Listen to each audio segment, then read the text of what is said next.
Good evening to you. You've heard probably that Target and Aldi have announced that they're lowering prices on thousands of everyday items. Well, what does that mean for the rest of the industry here? Now, we know the latest consumer price index looking at April prices showed the category of food at home, meaning groceries you buy at the supermarket, actually fell 0.2% compared to the month before. The two previous months were flat, even though inflation hit so many other parts of our lives. So you can see there has been some relief, right?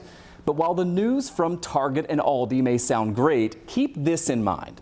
A recent Buffalo Business First report, which looked at an industry survey, showed that Wegmans and Tops are by far the market leaders here. They combine for more than half of all grocery sales in our region.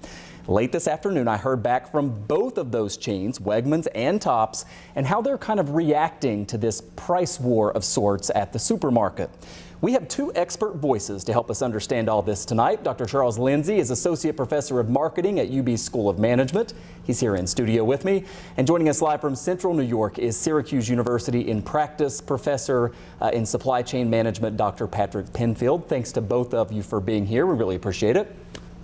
Dr. Lindsay, let me start here with you. So I just got these statements, again, from Wegmans and Tops, right? Wegmans pointing out that they have what they call the consistent low prices, right? But also saying that they try to lower prices of some items that are sort of seasonal. So they said look for things like hot dog, chicken breasts, strawberries, corn, ice cream, barbecue sauces, stuff like that to maybe be getting a little bit cheaper. Meanwhile, Tops kind of saying that they're always looking at their prices and pointing out, you know, that you can get deals whenever you use your Shoppers Club card and also when you buy gas. It seems to me, and you and Dr. Penfield are the experts, it seems to me when someone like Target and Aldi, and if this continues to be a trend, we're probably going to see more and more of this, no?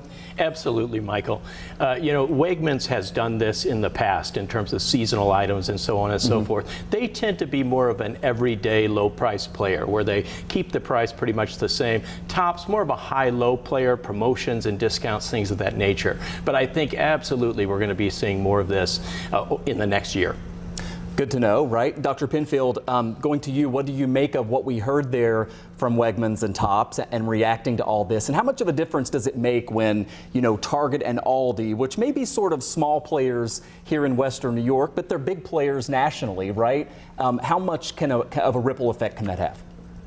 It's a tremendous ripple effect. So, you know, competition is what drives down prices. So when you have big players like the Walmarts and the Targets and the Aldis lowering prices, you know, the other companies have to also. It's just, you know, if they don't, they'll lose market share.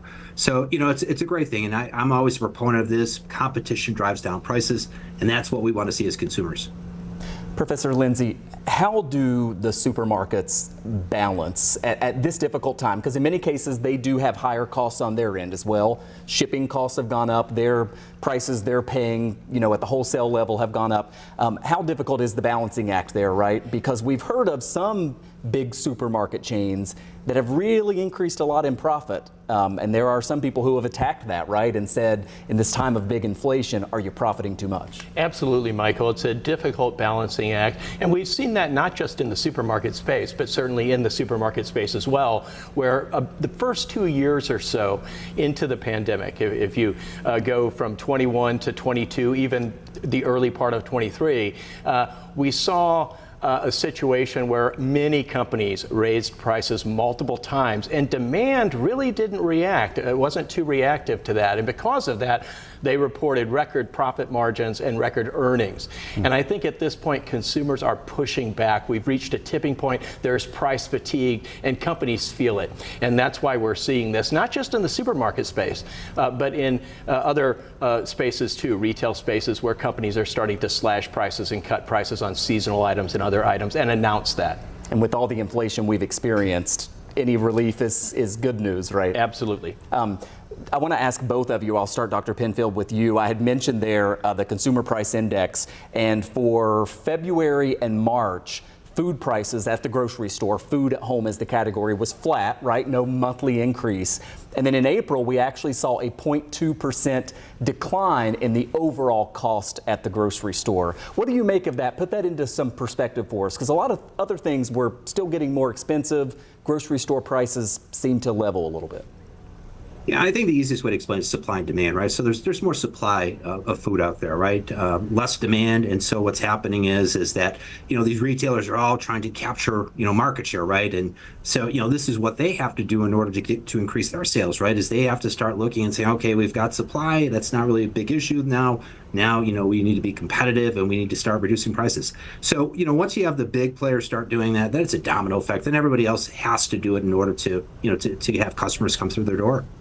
So then when we talk about, and Dr. Lindsay, I'll bring you back in here. When we talk about the forecast moving forward, as you look at this sort of big picture, do you anticipate that grocery stores are going to keep doing this, or are there worries that inflation starts to creep back in? Because people at home are probably wondering, like, what does this mean for the receipt I'm going to be bringing home from the grocery store? That's a great question, Michael. I think for the next 6 months to a year, we're going to see more grocery stores and other retailers continue to slash prices.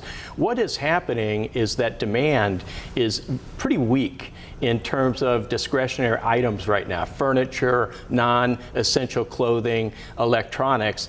And when it comes to essential items, think food and medicine, what we're seeing is consumers, because of this price fatigue, we're starting to see them trade down to discount stores. We're starting to see less loyalty and more cherry picking, where they're more likely to switch from one store to another, and also a migration from national manufacturer brands to private label brands. And so because companies, grocery stores, and other retailers feel that, I think we're going to see more of this over the next year, and that's good news for your viewers.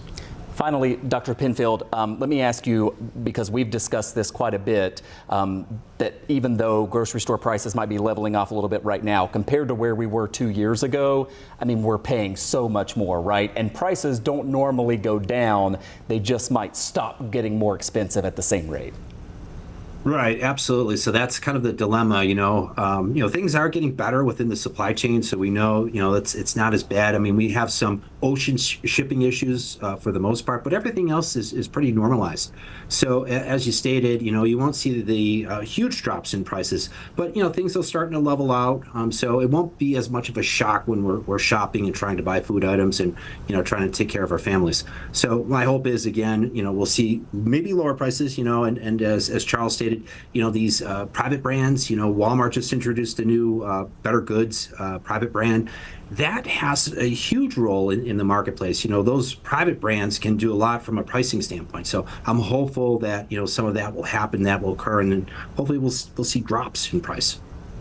Such great insight from the both of you. I really appreciate your time. Dr. Lindsay with UB, Dr. Penfield with Syracuse. Thanks. Have a great evening. You too. Go Bills. Go Bills. We always end with that with Dr. Thanks, Penfield. Michael. Thank you.